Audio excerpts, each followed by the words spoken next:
રાજ્યના સુપ્રસિદ્ધ મંદિરોને વીજ સુરક્ષા કવચ અપાશે। અંબાજી, પાવાગઢ, અક્ષરધામ સહિતના ધાર્મિક સ્થળો પર 3 વર્ષમાં કેબલિંગ કાર્ય પૂર્ણ કરવામાં આવશે।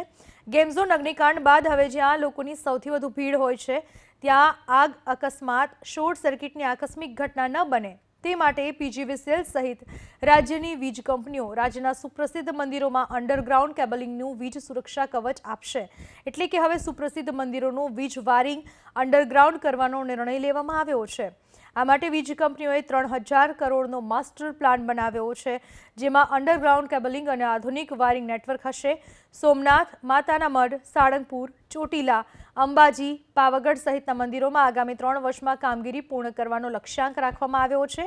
જો કે દ્વારકા મંદિર, ખોડલધામ, જૂનાગઢનું સત્તાધાર મંદિર, માટેલના ખોડિયાર મંદિરમાં અંડરગ્રાઉન્ડ કેબલની કામગીરી પૂર્ણ કરી દેવામાં આવી છે।